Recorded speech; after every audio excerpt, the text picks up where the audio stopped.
My name is Cliff Muncie, and I'm the Director of Media for America's Remedy. And we're going to be talking a little bit about original nullification, a little different than something that you're used to, a blueprint to reestablish the states. I'll tell you a little bit about who we are. We're America's Remedy. Our mission is learning history to restore our future.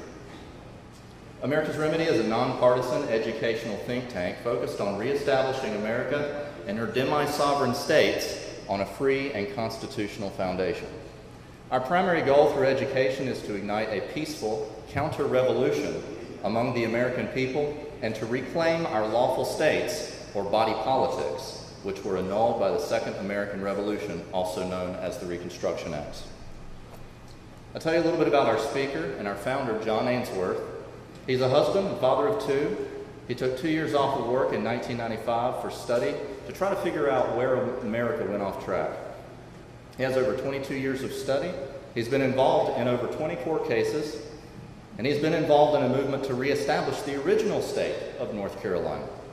He's been host and co-host and guest on a number of talk shows and radio shows, and without further ado, I'd like to go ahead and introduce to you John Ainsworth.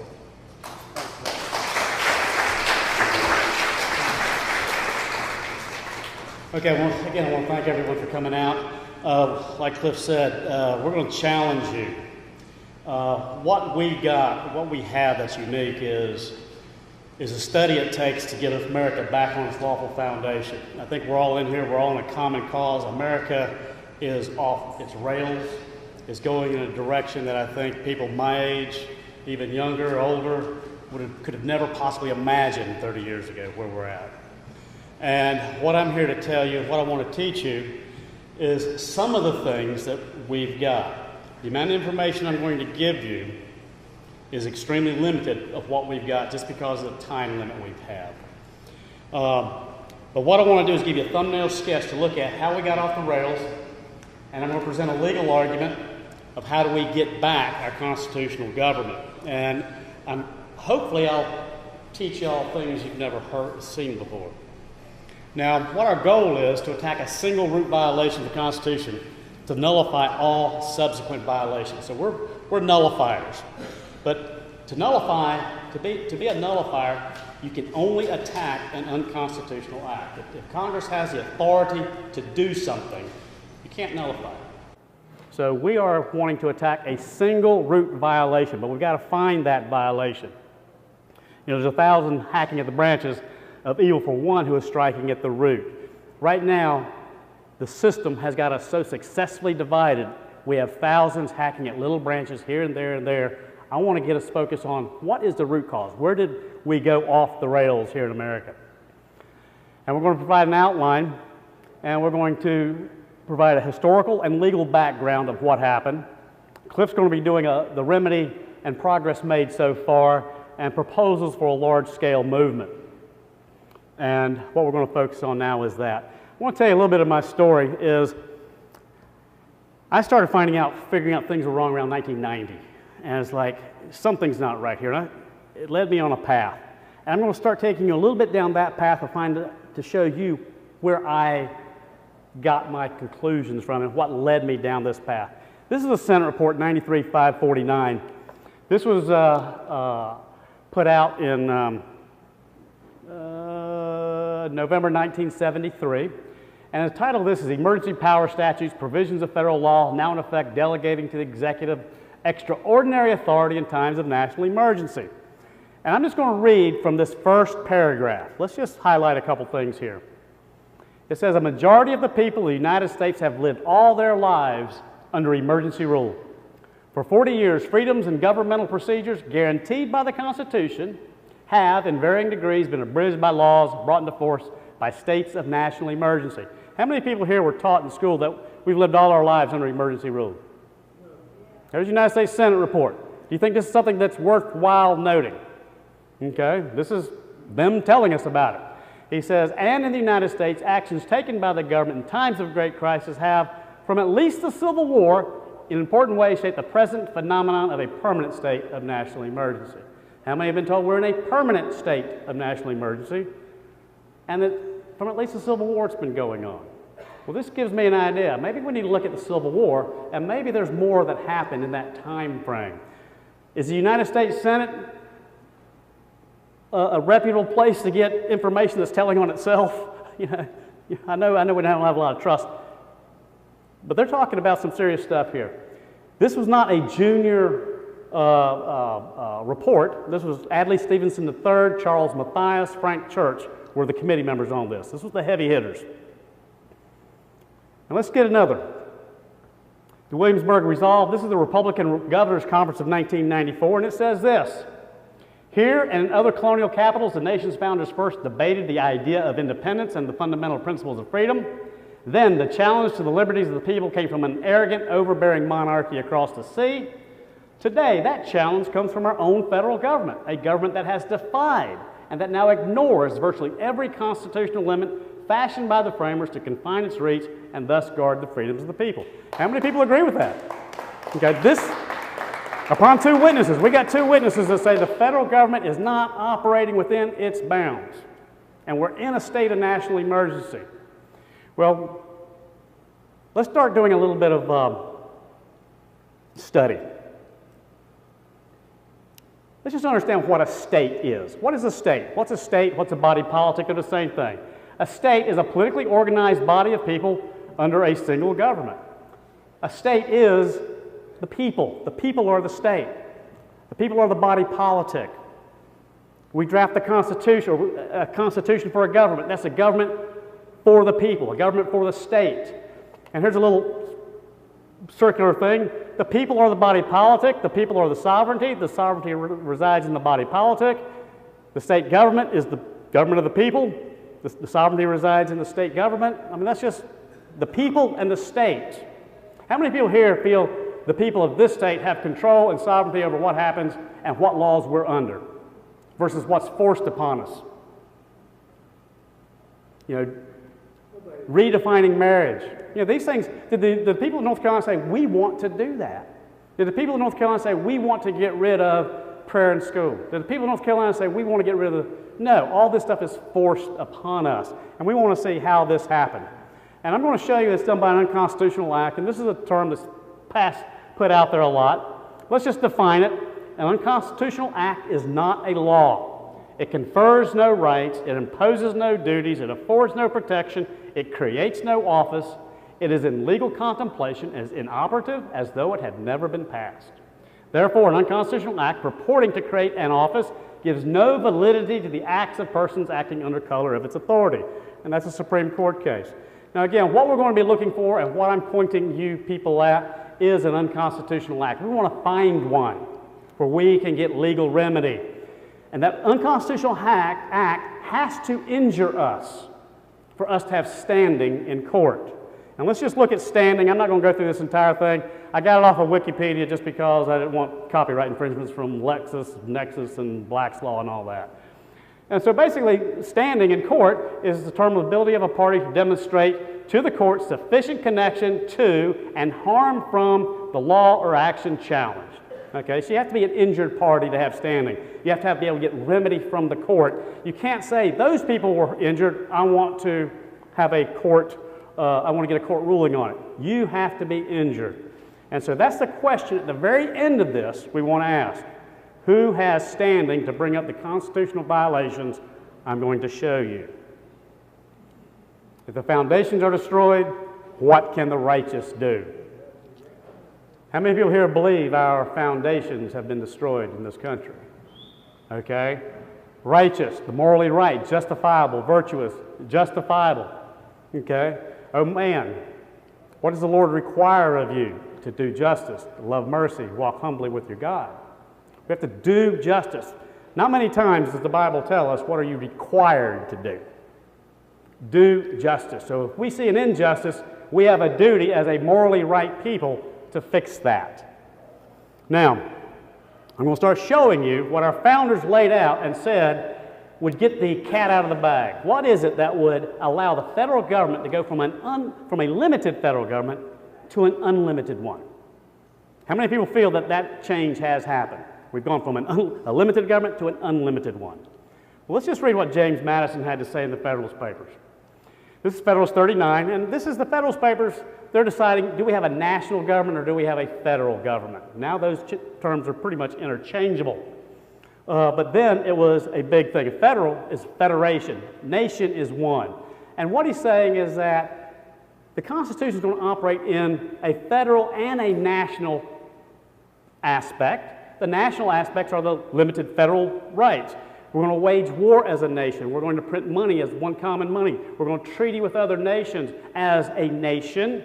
But each state keeps its federal individual sovereign status unless it interferes with something the federal government's doing. So James Madison says this: the idea of a national government involves in it not only an authority over the individual citizens, but an indefinite supremacy over all persons and things, so far as they are object of lawful government.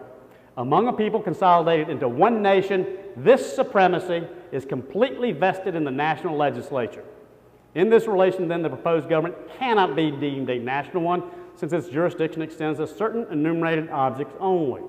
And what I'm getting at is, what they're saying is that if you can nationalize citizenship, make everyone a citizen of the nation rather than a citizen of their state, then Congress, the national legislature, would have an indefinite supremacy over all persons and things.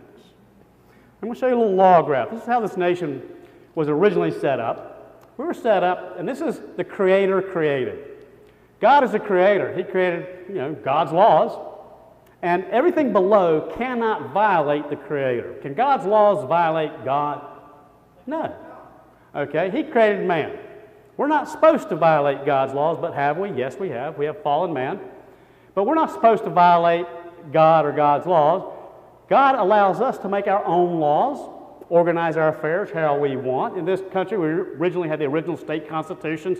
We had the state citizens. They created the federal government. Now, the way this graph operates, this is Article 1 through 7, the Bill of Rights 1 through 10. And each one of these squares is a lawful delegation of authority. They're operating within their bounds. And what I'm here to say is that there's a spot right there where an unconstitutional act, this is the point that we want to be looking at. Something happened right there that created, and all these circles are unconstitutional operations, laws, agencies, things of this nature. So what we want to do is we want to look at that spot right there, because right now we got hundreds of thousands of people spending hundreds of thousands of man hours. Like here's the Second Amendment fighting, Brady Bill or all sorts of things, fighting all these different things, and we want people fighting one thing. Because this is the way our government sits today, is we have the federal government's on top, the states are below it, and God's on the bottom. Everything's been flipped upside down. This is the way, and it's all based on all these unconstitutional acts are at the top and are controlling what's going on. I want you to start seeing something. I'm going to start showing you some court cases. I want you to start seeing where they get their authority to make the ruling. Lawrence versus Texas struck down the sodomy laws in 2003. Gets its violation of the Due Process Clause of the 14th Amendment.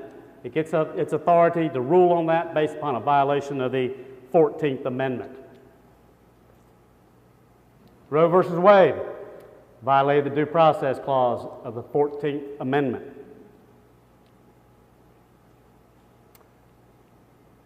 FEMA, another one of those agencies created. Stone versus Graham, display of the Ten Commandments on public property is unconstitutional through the 14th Amendment. Therefore, it is unconstitutional as violating the Establishment Clause of the First Amendment, and it goes on to say, as applied to the states through the 14th Amendment. Department of Education, indoctrination. Abington School versus Shemp, Murray versus Curlette, Madeline Murray O'Hare taking prayer out of school. We hold that each of these, that the practices at issue and the laws requiring them are unconstitutional under the Establishment Clause as applied to the states through the 14th Amendment. Department of Energy is another one of those usurpations, doesn't need to be there. Wong Kim Ark. Wong Kim Ark was a Chinaman born in the United States. And this is the case that what people call anchor babies, where if you're born here, you become a citizen, okay? So that ruling, that if you're born here, you become a citizen, and this is one of the only countries that does this, okay? Don't think this is anywhere else. It says all persons born or naturalized. Well, basically, it's by virtue of the first clause of the 14th Amendment gives birthright here, citizenship, this new change. What we want to do is if we can attack that one spot, and we're going to say that that one spot is the Reconstruction Act of March 2nd, 1867. We say that is the unconstitutional act that did all this. And if we can attack that one spot right there and have that declared unconstitutional, we get rid of all the usurpations. We put our nation back in place because none of those things, unconstitutional act creates nothing. There's no authority for these to exist anymore. I want to give a quick timeline of the Civil War. There's a lot I have to leave out. I got to leave out the unconstitutionality of the war. I've got to leave out, Lincoln's actions. I got to just leave out so much stuff. But let's just look at the war. The war was basically over. Congress passed an object of the war. So the war was not for any purpose of conquest or subjugation. Congress did not recognize, and Lincoln did not recognize the ordinances of secession to be valid, and so they're null and void. That all the southern states, North Carolina, they're still in the Union. You've never left. You're merely in rebellion to lawful authority. Because if they left the Union, it would be a war against a foreign nation. So they had to say you've never left the Union. So the war was fought entirely on the concept that the southern states never left the Union. We'll talk a little bit about North Carolina. What happened with North Carolina? And this gets into the war. It says we held a state election on February 28, 1861 on whether to hold a convention on secession. Remember, Abraham Lincoln is inaugurated March 4th. There was a call for a convention, was defeated by 651 votes. North Carolina had voted basically to stay in the Union. This is a week before Abraham Lincoln's inaugurated. Citizens held the belief that the federal government could not force one state to wage war on another. Article 3, Section 3, treason consists only in levying war against states. April 12th, Fort Sumter is fired upon. April 15th, Lincoln calls on Governor Ellis to provide 2 regiments of troops. War is inevitable. North Carolina must decide whether to fight the North or the South. And let's look at this little correspondence from Mr. Lincoln himself. He sent a correspondence to John Ellis calling for 2 regiments of troops to put down the rebellion of the seceded states. And John Ellis said, I can be no party to this wicked violation of the laws of this country and to this war upon the liberties of free people. You can get no troops from North Carolina. We did not secede to keep slaves. We seceded because it was very apparent Abraham Lincoln had no intention of guaranteeing the securities to the states as guaranteed in the Constitution. And we seceded on May 20th, 1861. So again, I just want to fast forward to the end of the war, to the Reconstruction Acts. The war is basically over in April of 1865. 1866, peace is declared by presidential proclamation. In 1865, in December of 1865, the 13th Amendment abolishing slavery is ratified and passed. North Carolina is considered back in the Union in December of 1865 to the degree that Congress sent them a proposed amendment to the Constitution, and they said, okay, we're going to vote, and North Carolina voted on it, I believe it was December 8, 1861, and it became part of the national Constitution. So North Carolina is in the Union December 1865. 1866, peace is declared. June of 1866, Congress proposes the 14th Amendment. Remember that one I was showing you all those court cases on? They proposed the 14th Amendment. Only one of the former southern states adopted it, and that was Tennessee. The 14th Amendment was going to nationalize citizenship. Remember I showed you what nationalized citizenship does with James Madison in the Federalist Papers. So you've got the 14th Amendment being proposed in June of 1866. The southern states, 10 of them say, no, we're not going to participate in it. So what does Congress do? They changed the object of the war 2 years after the war was over. They said, we believe it was for conquest. We believe we conquered the southern states, their conquered territories. We're going to reduce them to territories. And they did that in 1867. How many people knew that's what the Reconstruction Acts were about? And the sole purpose of the Reconstruction Act was to make sure the 14th Amendment is ratified. And I'm going to show that to you. Here is the Reconstruction Act. And a lot of people say that North Carolina was readmitted. You know, we seceded and therefore we were readmitted. Secession was considered a nullity. The whole war was based on we were not in the Union, we were not out of the Union. Okay? What got us out of the Union? What got North Carolina out of the Union? This one sentence. Whereas no legal state governments or adequate protection of life or property now exists, and now I'll go to this one here, in the states of North Carolina, until loyal and Republican state governments can be legally established. Now they're going from loyal governments to Congress rather than to the state. This is an act of Congress. I want you to see if you can see any unconstitutionality. Does Congress have the authority just by decree? Because this is a sentence that took North Carolina out of the Union. Whereas they just decreed, you're out of the Union, you're not a state. Is that unconstitutional? Where is that power granted? I say you have a constitutional violation right there. But let's go to Section 5 of the Reconstruction Act. It says that, and what they're doing is they're saying that you're a territory now in North Carolina, and this did not apply to Tennessee, because Tennessee adopted the 14th Amendment. It says you're not a territory, you're a territory. In order to become a state, you have to have a new convention. And it says, when the people of any one set of the rebel states shall form the Constitution of government in conformity with the Constitution of the United States, except such as may be disfranchised for participation in rebellion. So what this is, anyone who participated in the rebellion in the war in North Carolina, you weren't allowed to vote. Is that putting a government for the people of North Carolina in place? No, it's putting sympathizers to Congress in place. It says, and when said state, this new state that Congress is creating, by a vote of its legislature, shall have adopted the amendment to the Constitution proposed by the 39th Congress and known as Article 14, the 14th Amendment, and when such article shall have become part of the Constitution of the United States, said state shall be declared entitled to representation in Congress. So what they're saying is, we proposed the 14th Amendment in June, y'all denied it, we're going to annul you, and we're going to make a condition for you to come back in the Union is you're required to adopt the 14th Amendment, and it's required to become part of the national Constitution before you can seat senators and representatives. How many people were taught this in school?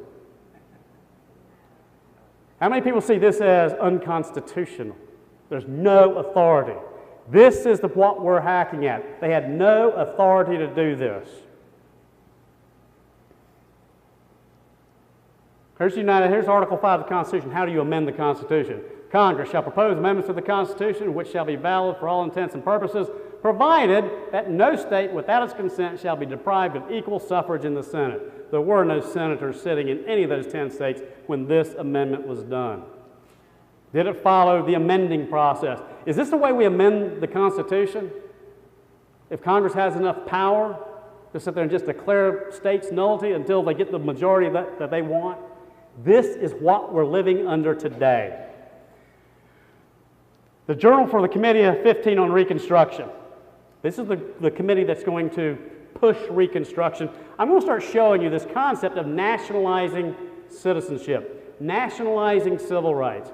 We've got this concept of civil rights, and civil rights are out there, and we have this Pavlovian response, and when we hear the term civil rights, we got to say, oh, those are great, it's for the black people, and we want to find out whether that's true or not, because maybe they're not for just blacks to give them civil rights. Maybe it's to nationalize everyone and take away all of our rights. But I'm just going to propose that. And I want you guys to see if maybe that's what's happening here.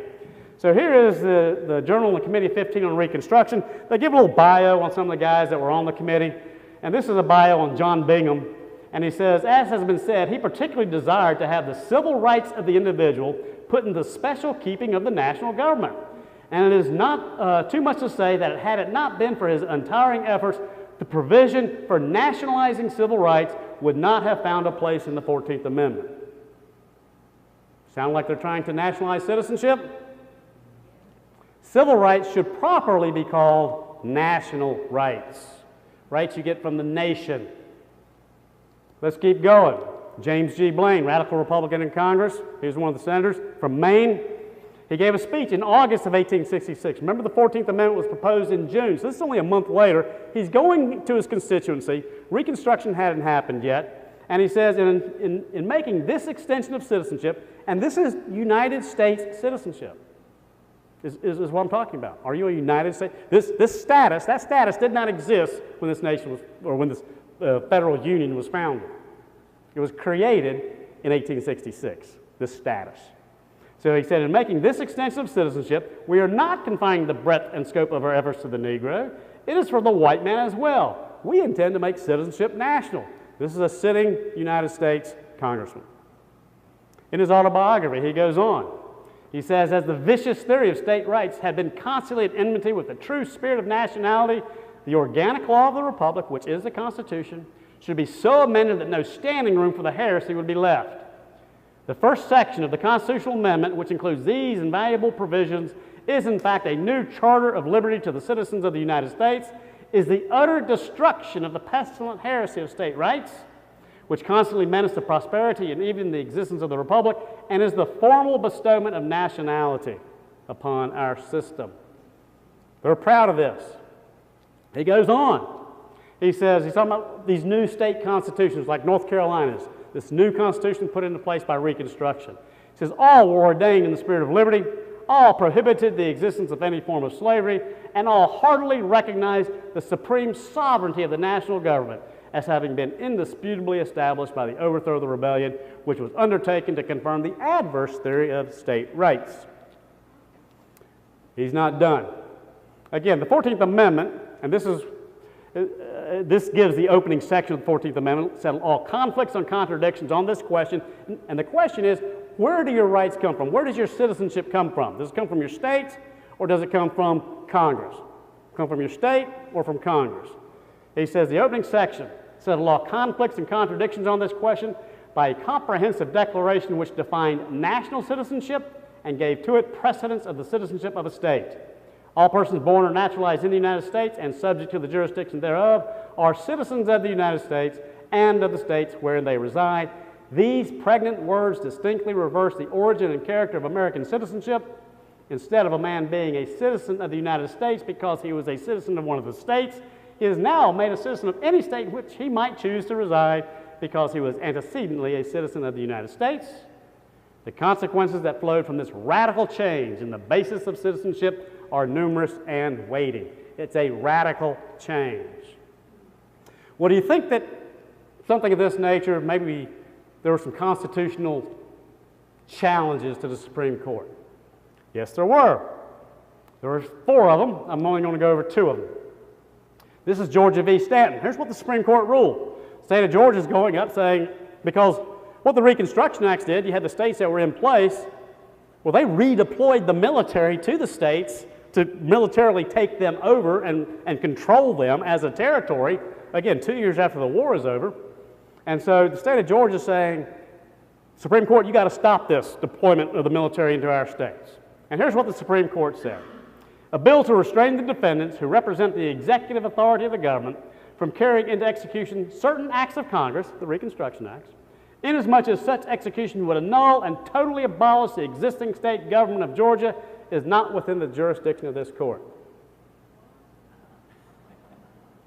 Federalist Papers tell us that the Supreme Court is supposed to be a bulwark between the people and an over-encroaching federal government. Are they acting as a bulwark here? No. And they actually did a whole lot worse. We'll go to the next case. This is the case that should curl your hair. I haven't even shown you things that should curl your hair yet. This one will. Ex parte McCardle. McCardle was an editor of a Mississippi newspaper, writing in his paper against the Reconstruction Acts, this new government that's being forced upon him. Well, all the Reconstruction Acts were vetoed by the president, Andrew Johnson. He said they're unconstitutional. Who drafts his vetoes? The Attorney General. Okay, so the Attorney General has told him these are unconstitutional, drafts his vetoes. Well, who is supposed to defend the United States in an action against it? The Attorney General. Well, ex parte McCardle, they're challenging the Reconstruction Acts. That means the Attorney General is supposed to support the Reconstruction Acts. Well, he said this. The Attorney General was Henry Stanberry, and this is out of the New York Times, the case of William H. McCardle. And it says, he had, in accordance with his convictions, answered that they were illegal and void, and had advised the President not to approve them. This being his opinion, he could not, of course, take the other side of the question. Therefore, he had to decline to argue it here. He had left it to be argued by those who believed in the doctrine. He had given notice to General Grant, in consequence of which other counsel had been employed. He basically told the War Department, go hire an attorney. The Attorney General is not defending this. We don't believe in it. Well, who defended McCardle, saying Reconstruction Acts are unconstitutional? Jeremiah Black. Who's Jeremiah Black? He was Chief Justice of the Pennsylvania Supreme Court, United States Attorney General, United States Secretary of State. Does this guy know the law? Yes. He's saying Reconstruction is unconstitutional. He's defending McCardle. He says this, and this is actual the debate before the Supreme Court. So this is published in the New York Times, March 3rd, 1868. You can go look it up. A state election was going on which was superintended entirely by the Army, which by means of bayonet drove one set of voters to the polls and drove another away from them. Remember, all the people who participated in the war, you're not allowed to vote. Drove them away. The whole thing was accomplished by naked terrorism. And when an unarmed and peaceful man expressed his opposition to such proceedings through his own newspaper, he was told he should not do so and was ordered into custody. Which of the two parties was guilty of intimidation? The accused or the accuser? It was said McCardle hindered Reconstruction. He says Congress desired that a certain constitution or form of government should be adopted and submitted to the people for their decision, or it was submitted to a portion only of the people of Mississippi. The act of Congress made a show for the expression of approbation or disapprobation, approval or disapproval. McCardle was not among those who were in favor of that Constitution. This is said to be hindering Reconstruction, the commission of a crime which there was a right to punish. He says, these acts of Congress admitted to no shade of ambiguity. They were intended to deny the regular administration of justice to one section of the country. If these acts are valid, then the trial by jury was abolished in 10 states of the Union and might be abolished in all the remainder when Congress might think proper. There was no chance of the people escaping from the body of this death except by saying that Reconstruction Acts are null and void. Okay?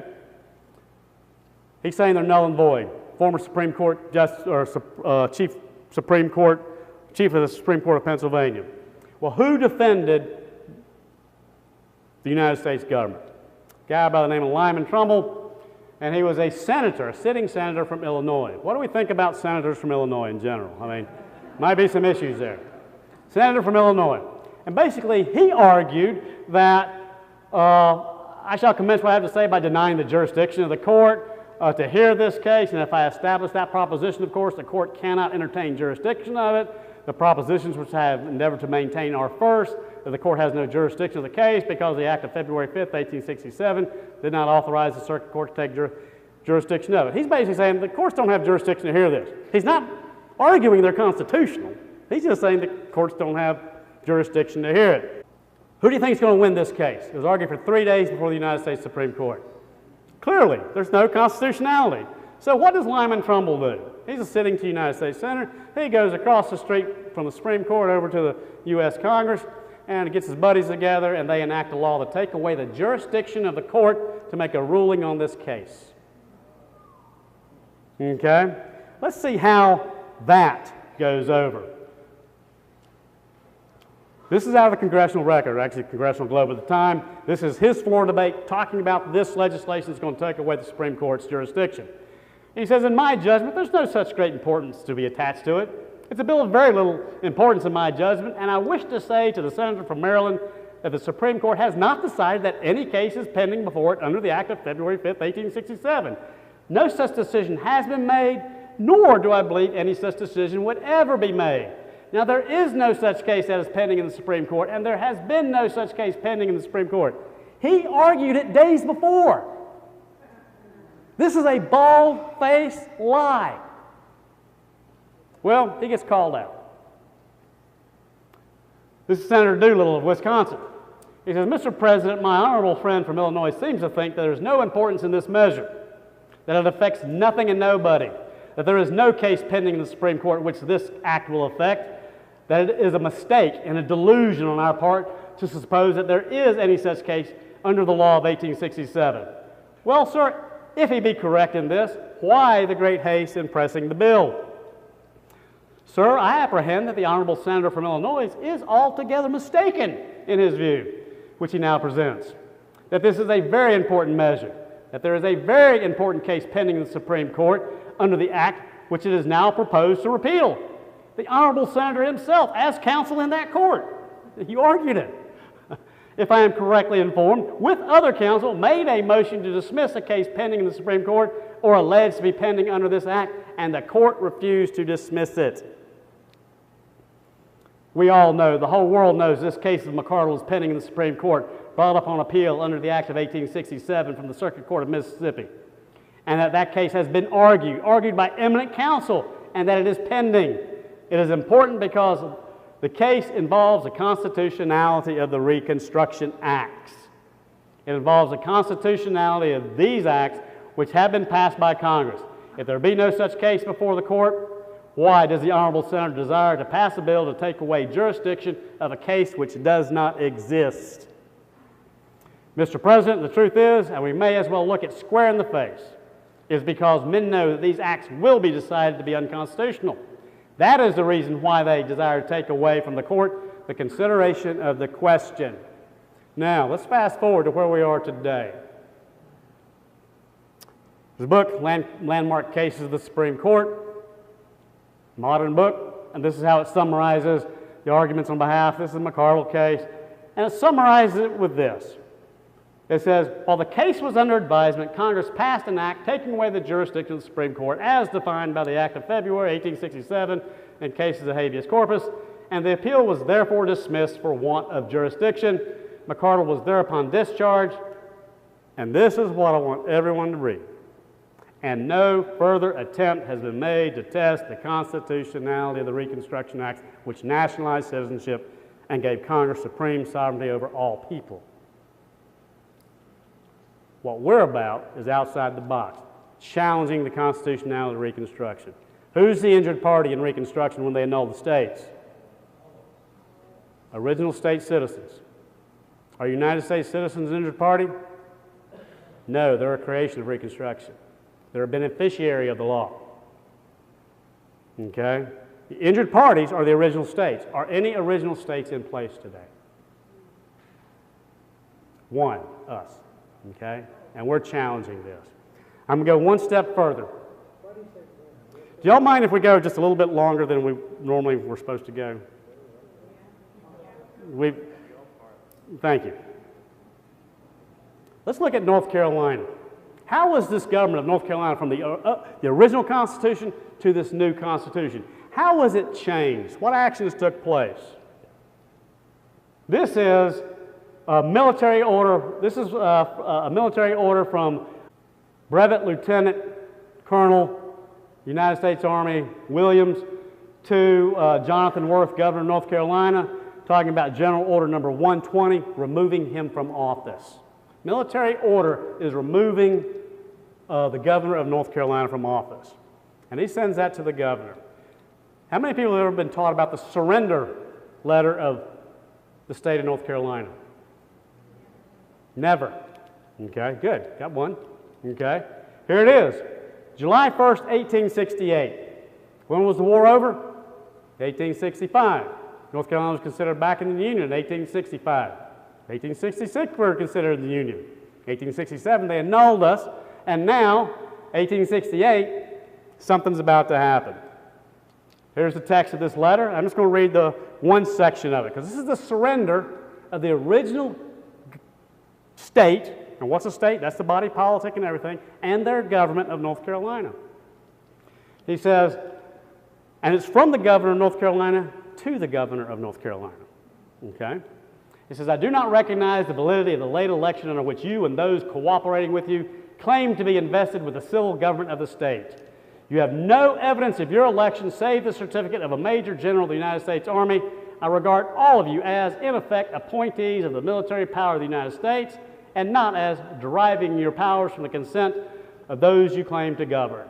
Knowing, however, that you are backed by military force here, which I could not resist if I would, I do not deem it necessary to offer a futile opposition, but vacate the office without the ceremony of actual eviction offering no further opposition than this, my protest.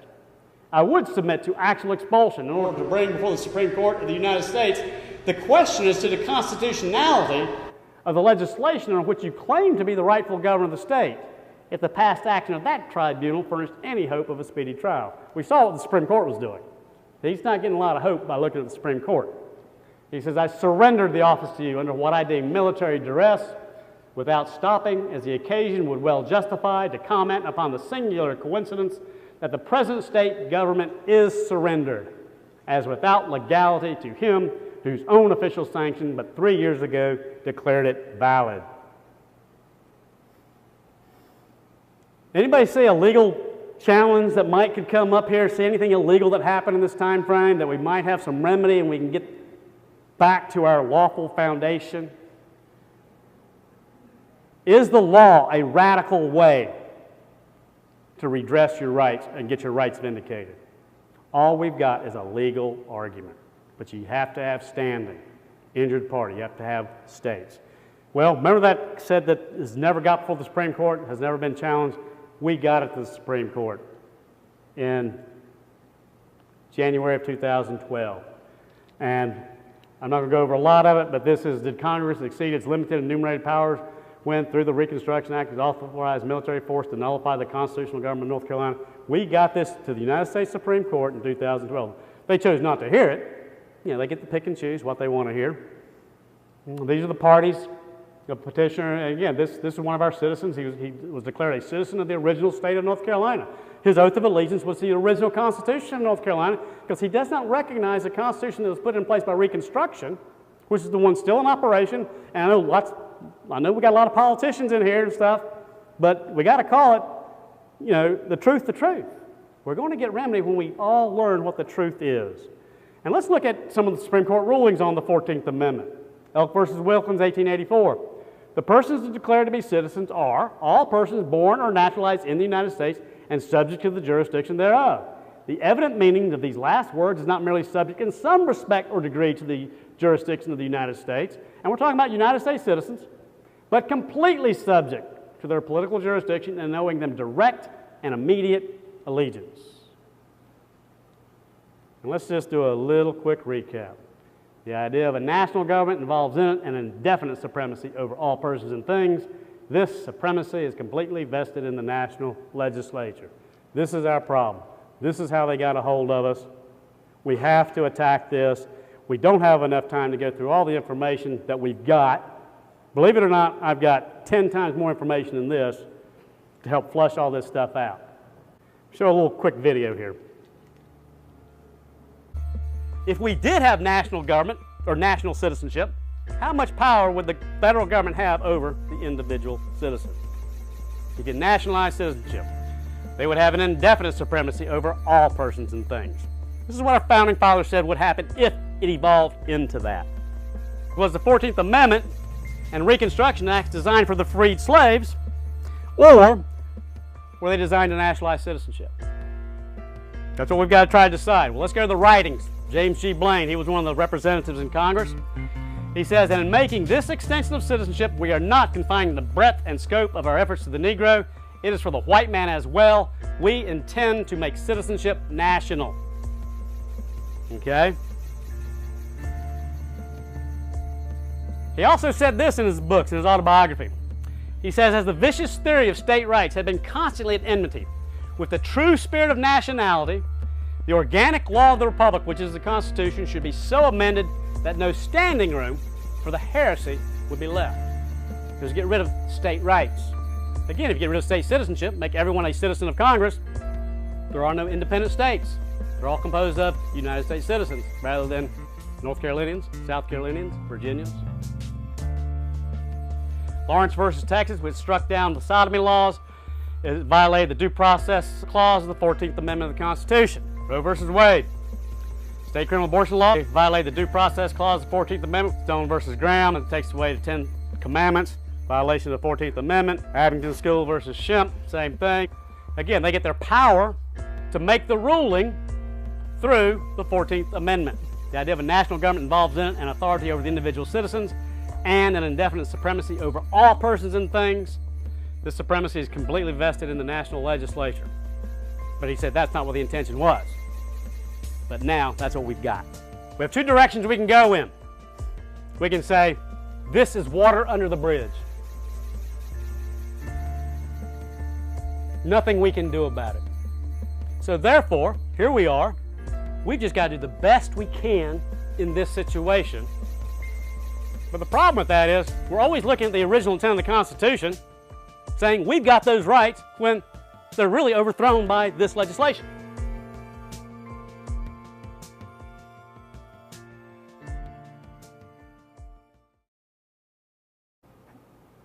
You go to Raleigh, and if you go to the original Capitol building, you'll see the two and a half presidents.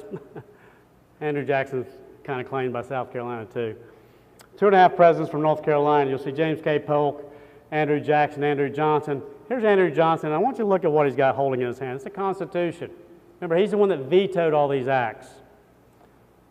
And in his veto of the Third Reconstruction Act, July 19, 1867, he said this: "The remedy must come from the people themselves. They know what it is and how it is to be applied, with abiding confidence in their patriotism, wisdom, and integrity, and still hopeful of the future. And that in the end, the rod of despotism will be broken, the armed heel of power lifted from the necks of the people, and the principles of a violated Constitution preserved." Andrew Johnson, defender of the Constitution. How many people are taught that Andrew Johnson is a defender of the Constitution? How many are taught that he's the most vile, wicked, worst president we ever had? Okay. Might be a reason for that. And let's just go to George Washington in amending the Constitution. He says, "If in the opinion of the people, the distribution or modification of the constitutional powers be in any particular wrong, let it be corrected by an amendment in the way which the Constitution designates. Let there be no change by usurpation. For though this, in one instance, may be the instrument of good, it is the customary weapon by which free governments are destroyed." We had a constitutional amendment put in by usurpation, armed power.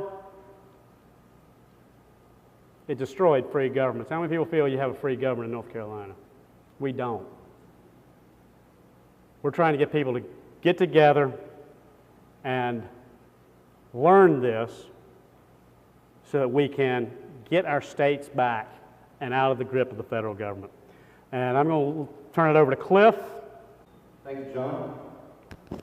Thank you, Cliff.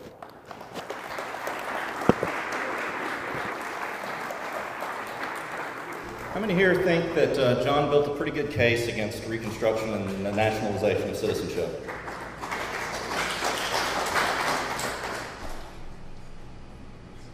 So that was the historical and legal background. I want to take us through a little bit of the remedy and the progress that we've made so far. And I want to tell you here, John did make a pretty good case, but he's got a lot more information to present. And we would love to come back and give a more lengthy seminar or presentation to you guys if we're welcome to do so. Hopefully education inspires action. We don't want to just be frustrated. We want to actually create a plan of action. Let me ask you a question. What gives an unconstitutional act power?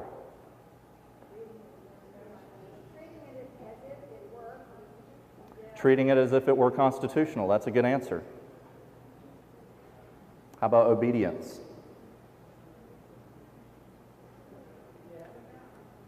Now, John showed you a law graph earlier. I'm going to break it down here again just in a little bit different way. But this is the order of authority that we had in America. Of course, the creator on the top and the created on the bottom.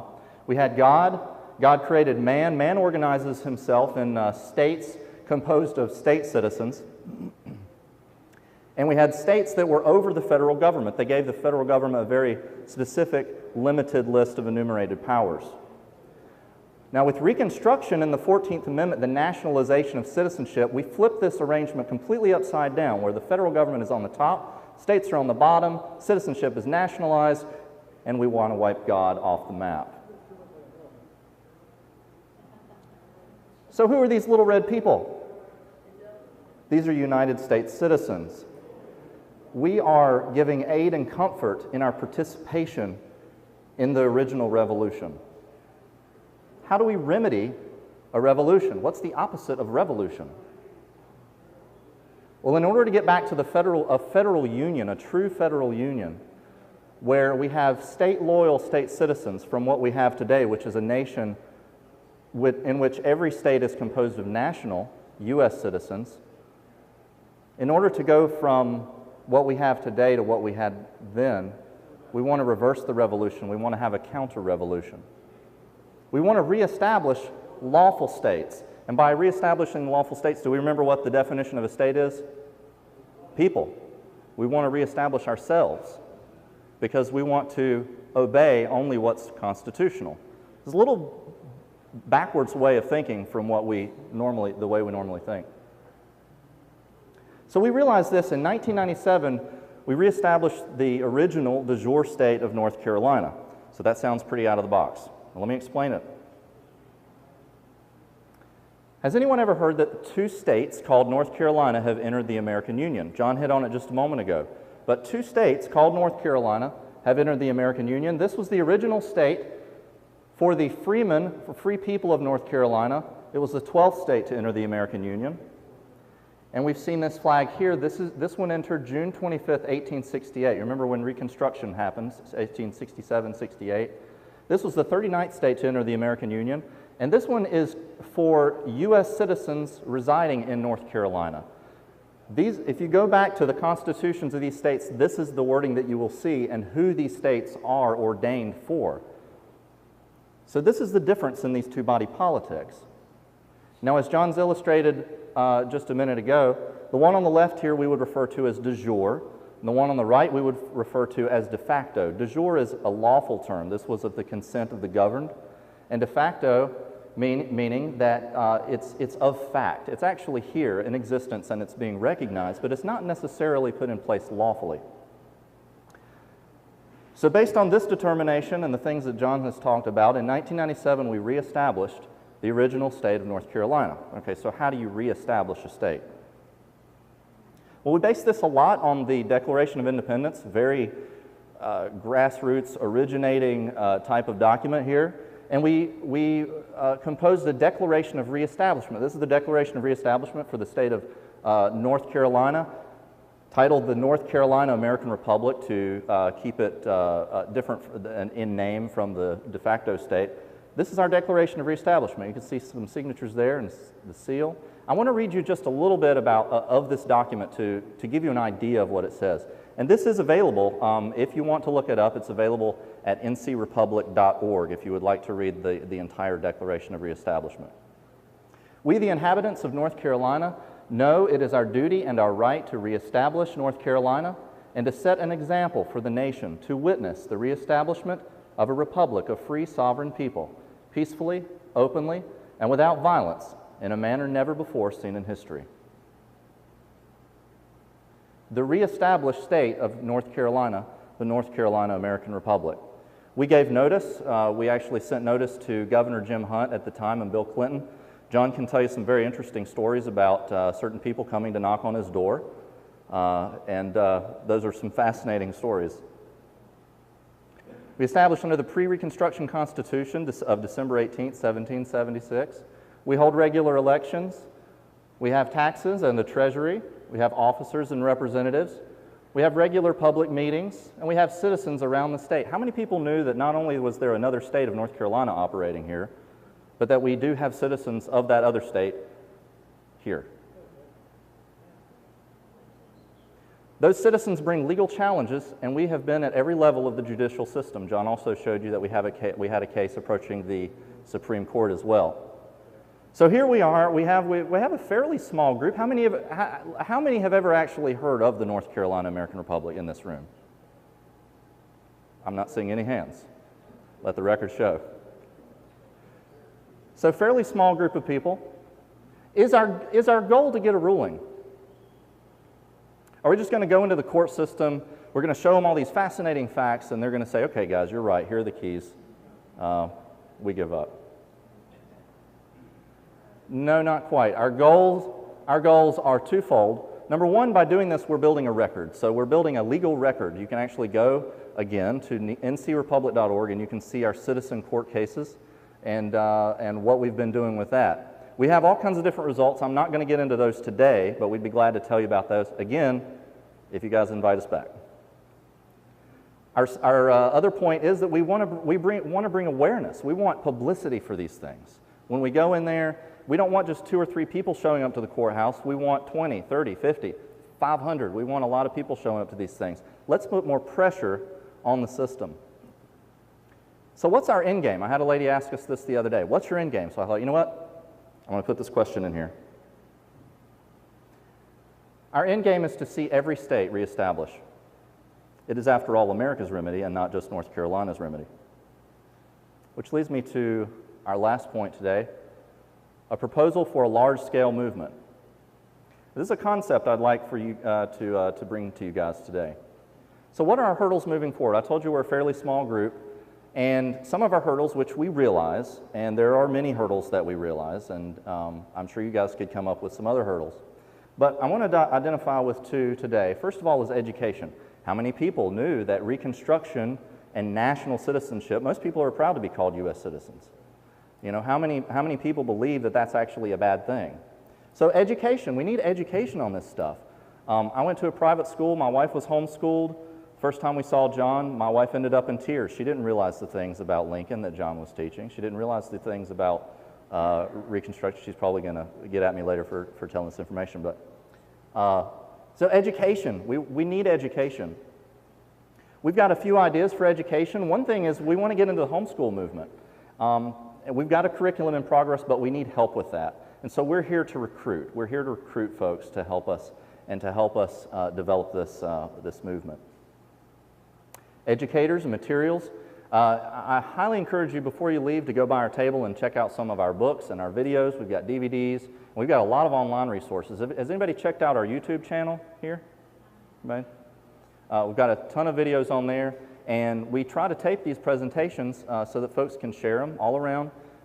We try not to charge for things when we can. We try to, get by, but check out our channel there. And we need your talent. Again, we're here to recruit folks. We need teachers and educators. What's the other thing? The other thing is fear. Education is kind of easy to talk about. You may get lambasted for things. You may get criticized for educating things that are unpopular. But when you start talking about reestablishing a state, when you start talking about changing people's allegiance to something and going into court, that strikes fear into people's eyes. You can see that. And we don't blame you. We've been to these court cases, and it's difficult. In the beginning of change, the patriot is a scarce man, and brave, and hated, and scorned. But when his cause succeed, the timid join him, for then it costs nothing to be a patriot. Do I have any karaoke singers here tonight? I like karaoke. That's good. So we're going to have a little karaoke later? Yeah. Oh, I'm getting hands coming up. Boy, we got volunteers. Yeah. So do you ever get fearful, when you've got to go up on stage by yourself? This is me. This is a little place in Floyd, Virginia called Dogtown. It's a little pizza restaurant. We were having a good time. Cliff, get up there and sing us some Johnny Cash, right? Some Johnny Cash. So, get up there and sing us some Johnny Cash. So, I'm being pressured, and nobody likes to be pressured. And there was quite a bit of people there. I've sung before, but there's a good number of people there. But what if you can get your friends to come along with you? If you can get other people to come along with you, that makes it a little easier. It's not as hard to go up that way. Well, look at these folks here. There's just some other people that were there that night. Look how much fun they're having. They're not only not afraid anymore, they're actually having a blast. I mean, look at these folks. This guy's waving his fist. I don't know what he's doing. Smiling guy over here. And now they're actually people are coming up from the audience and dancing in front of them. They're having so much fun. So it draws a crowd. So fear. This is the concept that I want to present to you tonight. And it's a fairly early concept. So we want your help in developing this. But maybe we can build an interim movement in order to build a network, in order to network with one another. Before we press this thing forward at full speed, maybe we can develop a network. Because not only does this alleviate fear and is there comfort in numbers, there's also power in numbers.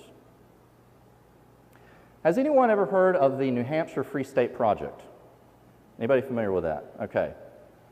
I'm not going to get into real deep detail about the New Hampshire Free State Project, but I want to give you just a little thumbnail sketch because of their methodology that they use. Okay, so this is straight from Wikipedia. Their methodology was a political migration founded in 2001, and the idea was to recruit 20,000 libertarians and have the participants sign a statement of intent or a pledge to relocate. These are people that are going to pack up their bags and move to New Hampshire within 5 years of reaching 20,000 pledges. 20,000 pledges. Now, they have had some success. I've got some numbers down there. I'm not going to go over all this. But the idea is that we want to see the numbers first before we commit to this thing. If you get the numbers, then we'll go. That's the concept that they're addressing. I think that's an interesting concept, and it's something that perhaps that we could use. So I want to introduce to you an idea called the Reestablish the States movement.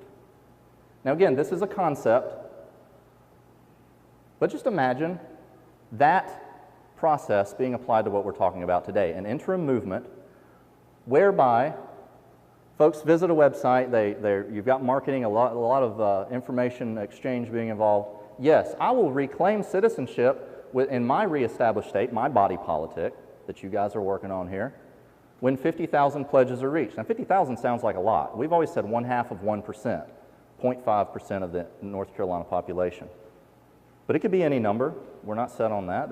It could absolutely be any number. This is just a graphic. I just want to illustrate this for you. And the beautiful thing about this is there's no relocation necessary. We may attract some folks. Hey, guess what the folks in North Carolina are doing? They're reestablishing their state. That is pretty wild. We may get some other people, but you don't have to move. You're right here. All you're doing is you're changing your allegiance from this United States citizenship and its benefits and its allegiance, its support, and you're wanting that system to die off because you are reclaiming your state citizenship in your reestablished state. So what interest have we had so far? Well, we did a webcast, 2012 actually. We've got a list here of, these were people that called in from various states. So 13 states, we had people from 13 states call in. This is the list. And so I can go on and tell you a little bit more about things that we've heard, things that we've been talking about with people, and the results that we've seen. But for right now, I just want to tell you that this is the blueprint for America's Remedy as we have it so far. We want to continue talking with you. This is the blueprint. You guys are the rebuilders. Let's talk. And on that note, we're going to move to question and answer. And I want to have my helpers, whoever, Jill, Milo, if you want to go ahead and grab the clipboards. And they're going to be passing clipboards from one end of the room to the other here. And feel free to give us your information. And we'd love to get in touch with you. There's so much more that we can go over. And I think that's about it for now. I appreciate your time and attention. And John's going to take some questions for us. Thank you.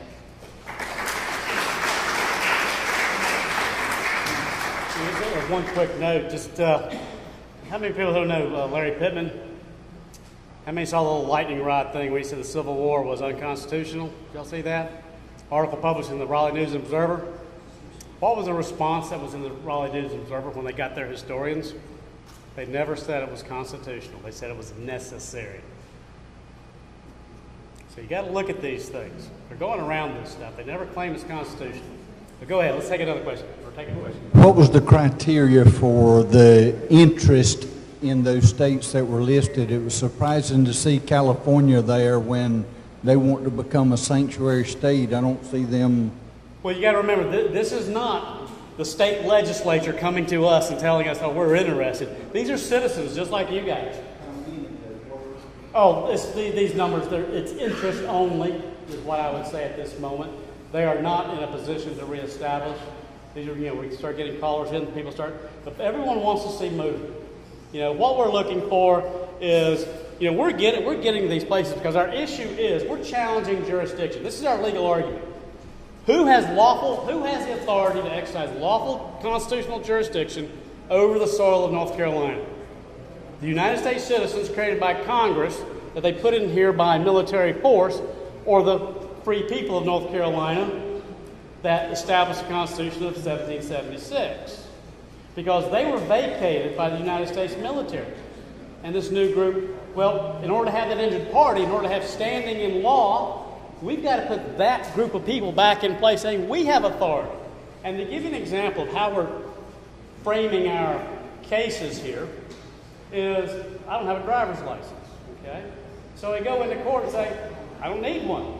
You know, I don't recognize your state as being lawfully created. I don't recognize Reconstruction as creating a lawful state. If you can prove you're a lawfully created state, I will get your license. Fair enough? How many times does a state have to prove it's lawfully created? Once. To this date, they have never done it. We're going to court case after court case. They just try to explain us away. And if we can get people who want to get this country back, will show up with these court cases saying, prove you're lawful. Quit running over these people. You know, the people, you've heard the concept, the squeaky wheel gets the grease. The squeaky wheel of illegal immigration, does it get the grease? The squeaky wheel of Islam immigration, do they get the grease? The squeaky wheel of LGBT, do they get?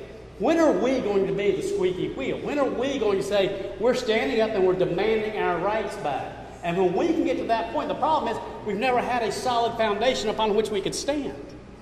And what we want to do is give us the solid foundation upon which we can stand. We have a legal argument to reclaim what was criminally and illegally taken away from us. And that's what we're about. Next question. When I first heard about this program, I thought it was more of an economic debate. You mentioned Alexander Hamilton and Ron Paul or somebody like that, and I thought it was on the financial status of the United States. I understand where you are tonight and how far you have to go, and it's so doggone far away, and it looks like to me it's been challenged many times before and maybe not even answered to or anything, but this is like Don Quixote tilting at a windmill. And that doesn't mean it's not going to happen, but it's going to take a long time. And it makes me go back to think, I think the election year 2000, when Ron Paul ran against George Bush and whoever ran against that point in time. Gore, that's right. And Bush barely won, maybe didn't win, but the Constitution, the Supreme Court said he did. But Ron Paul was out there too causing trouble, and that's all I have to say. Well, let me just say this about that concept is I think a lot of people get in their minds that we've got to have a majority to make this happen. An unconstitutional act. Does an unconstitutional act create a legal obligation for you to obey? No. We have an unconstitutional act putting this state in place. The only thing that keeps the state in place is people saying, I'm going to recognize it as legitimate. That's the only thing. And we've got a choice to make. If the foundations are destroyed, what did a righteous do? To justify the wicked and to condemn the innocent, both alike are an abomination to the Lord. If we justify a wicked state, it's an abomination. If you condemn the innocent, the people who want to put it back in place, this is we got to decide, do we have the moral fortitude? Do we have the backbone? Do we have that fighting spirit to get this back? It does not take a majority. How many people did it take to rid this country of prayer in school? One. How many people did it take to knock down all the sodomy laws in all the states? One. How many people did it take to get rid of the display of 10 Commandments in all public venues? One. An unconstitutional act is unconstitutional. It doesn't take a majority.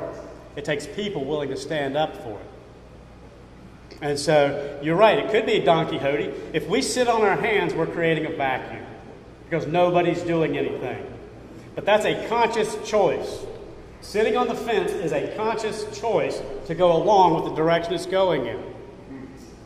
How many people, I just want you to picture in your mind, graph this in your mind. What direction are we going in as a people financially?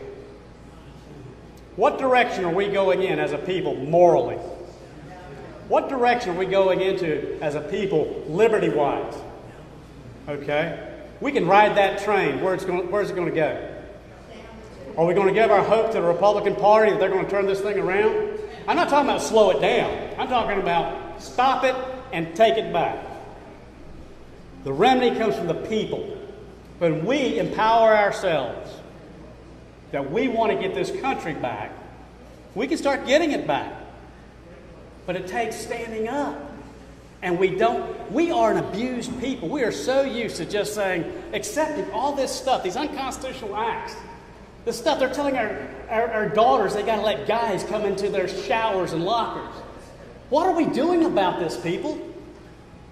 We're letting it happen. There's nothing we can do about it. I'm telling you, there is something we can do about it. Learn the truth. Stand up for the truth. We worship a God of the truth. Jesus is the way, the truth, and life. Jesus introduced the Holy Spirit as the Spirit of truth. Truth that leads you to all truth. And if we worship a God of truth and we're to emulate our God, we're to emulate the truth. Know the truth, stand on the truth, proclaim the truth.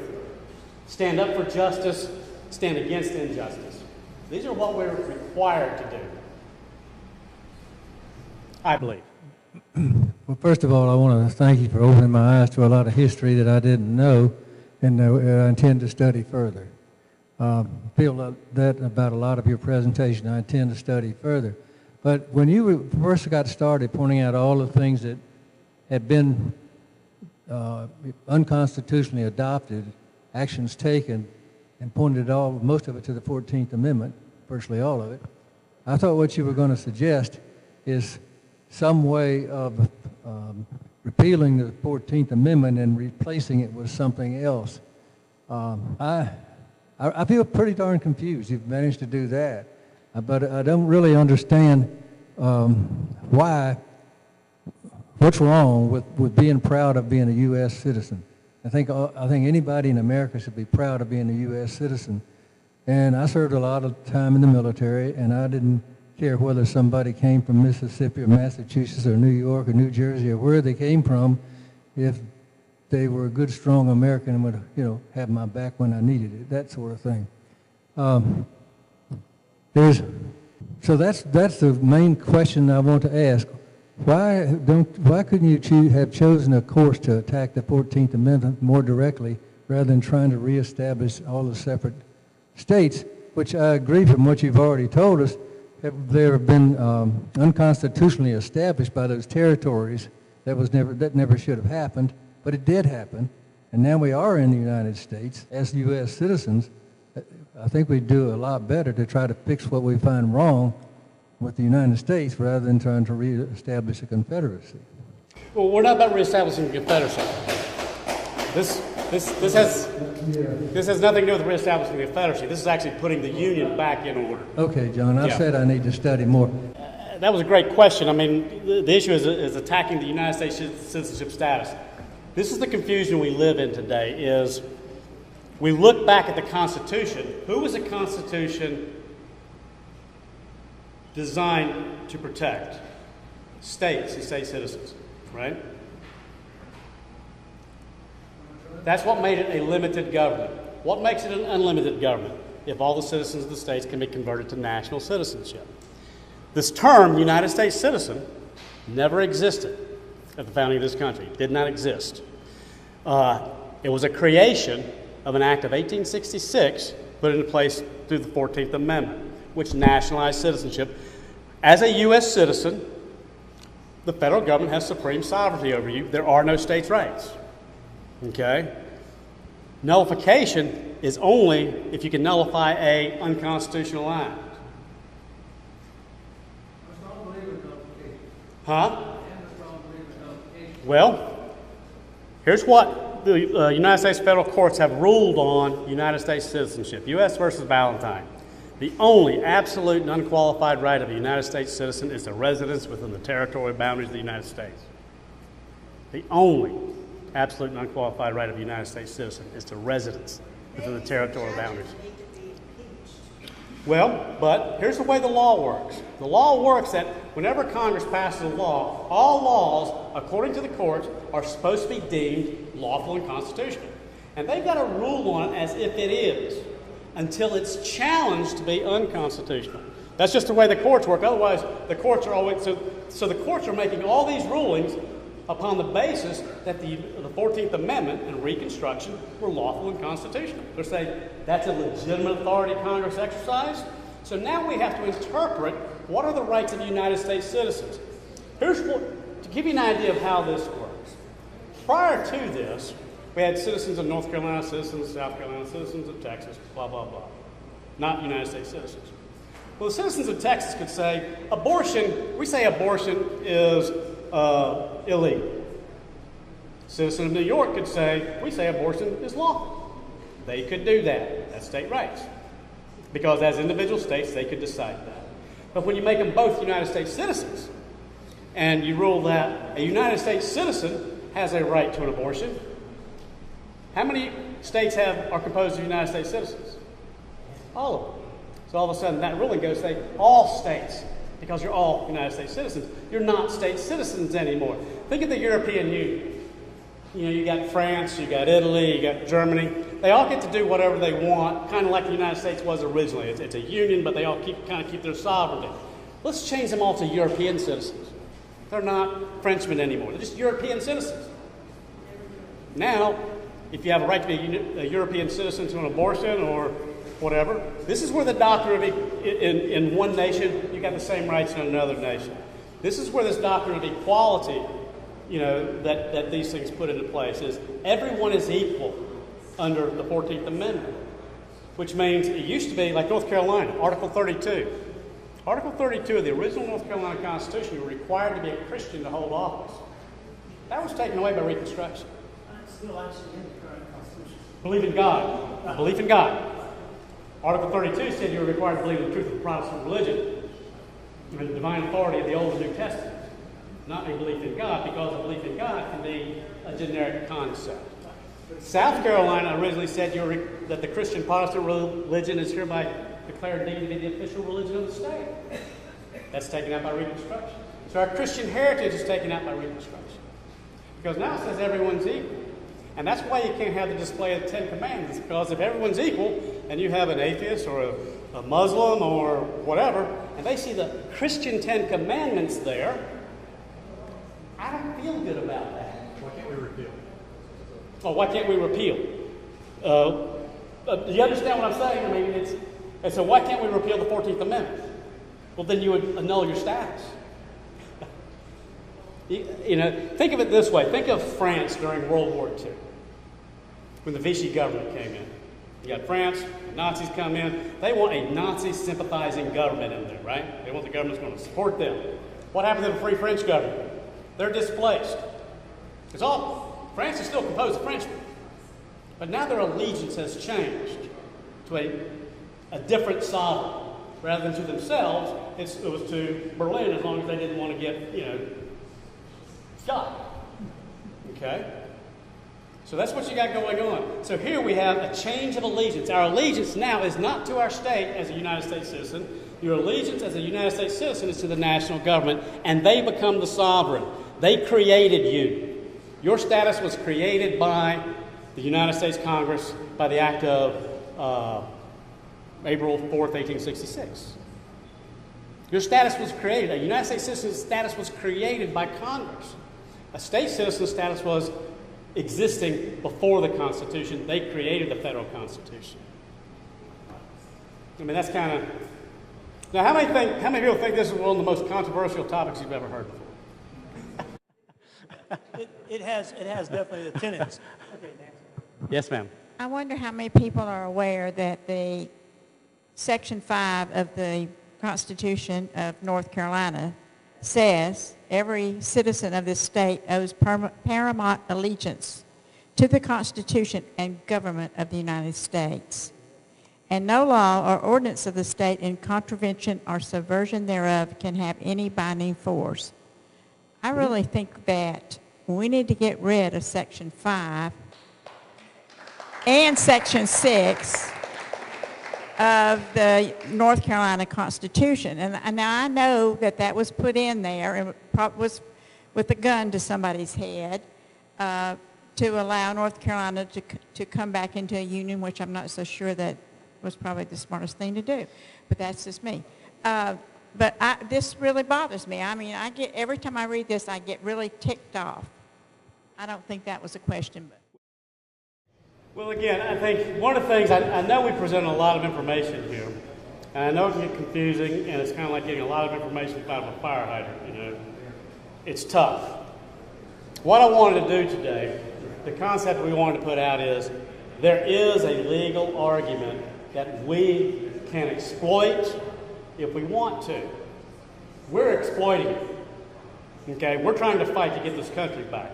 It's not to get rid of a loyalty to the federal union, as it's just becoming a North Carolinian again, as a member of the American Union, going back to a federal government rather than the national government. National government of one. When you have a national government of one, I didn't show you a lot of slides in here. One of the things is Thaddeus Stevens, one of the founders of Reconstruction, he said on the House floor, he's talking about Andrew Johnson thinking this is a nation of satraps and kings, and he says that this is a government of the people, and that Congress is the people. That's said on the floor of the United States Congress by Thaddeus Stevens, who helped put this legislation through. It's a total change. Remember, this is a radical change in what was founded to what we've got. Do we not feel this radical change? Okay, I'm going to come to you in just a second, Rainer. With what Nancy was talking about, the revised or the new Constitution right, actually argues against itself because it has Section 5 and Section 4, which talks about secession prohibited and the allegiance to the United States.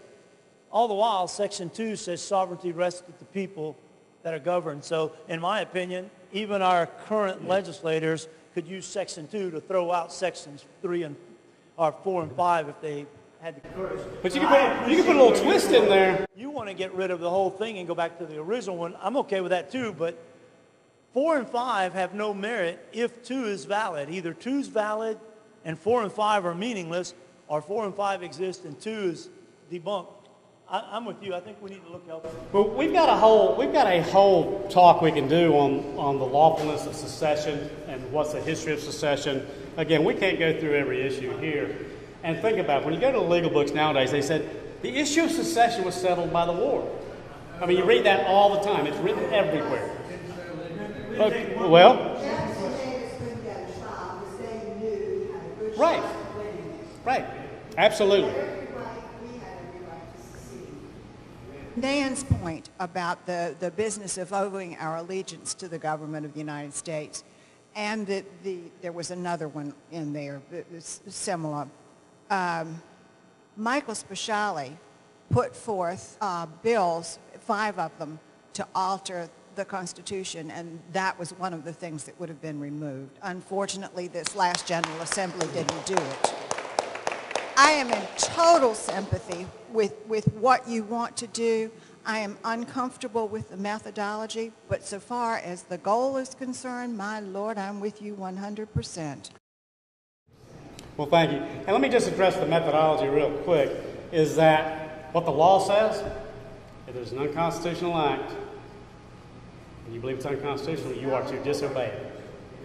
That's how the system works.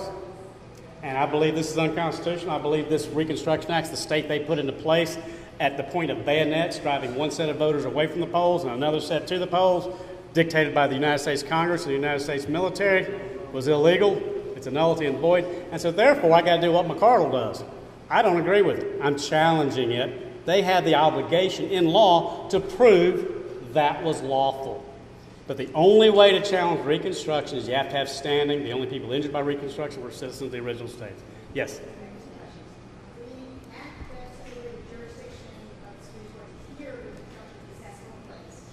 Okay, that was the act of February 5th, 1867. There's a little bit of history that goes into that. Congress, the act of, she was talking about the act of February 1867 that's in the McCardle case that they're talking about. Okay, so we're going to address that. That act, if you look at the history of habeas corpus, the federal government got rid of habeas corpus for the war. They didn't want people to have a right to go to the Supreme Court. And they didn't want the Southerners to go to the Supreme Court about the lawfulness of the war, just like you're talking about Jefferson Davis. They didn't want that to happen, so they wanted to shut it. They shut it down. Well, that was declared unconstitutional by the Supreme Court. But they could not suspend the writ of habeas corpus everywhere the courts were open, because they were suspended in all the northern states too, and all the southern states. And so what ended up happening, okay, now the war's over. Well, now the southern states are doing some things, some little nefarious things to some of these Yankee sympathizers. They want an avenue to get to the Supreme Court. So they passed an act to open up a path to the Supreme Court, the Act of February 1867, for the people in the southern states to get habeas corpus to the Supreme Court to get out of the jails. Okay, so McCardle used that path. And they said, okay, we got to shut this path down. Well, they didn't have the right to suspend the writ of habeas corpus in the first place. That was unconstitutional. And so that act itself of being the remedy to this original unconstitutional nullification of habeas corpus, it wasn't even valid to begin with. And so what they did is they shut that down and said, we're shutting that avenue down as a path, and any case already pending, not just ones that might come up, and any case pending will be dismissed. Yeah, if you can find out that the Reconstruction Act is unconstitutional, do you really think that it would have any effect on the legitimacy of the 14th Amendment? The purpose and object of the Reconstruction Act was to annul states and allow them back into the Union only if they adopted the 14th Amendment. Okay? So that is not the way you amend the Constitution. Congress has no authority to annul states. So, the whole package, because the courts have ruled, when you start looking at the 14th Amendment, there's a whole nefarious weirdness about the 14th Amendment with New Jersey and Ohio and Oregon and going in and out and what the Secretary of State did. There's all sorts of things that happened right there. And so the courts have ruled that Congress gets to decide what a legitimate state is and that no one can challenge the legitimacy of the 14th Amendment on its face. But it doesn't say you can't challenge the legitimacy of the Reconstruction Act, which forced the passage of the Reconstruction Act, because the states that passed it were not legitimate state unions. I'll ask Randy, do you want to wrap up? If we could wrap up Q&A, and John, you can take more questions at the table. I'll be glad to. Yeah, we just got to get up. Let more respect everybody's time as we've gone like crazy a over. little bit. Thank you guys so much for the questions.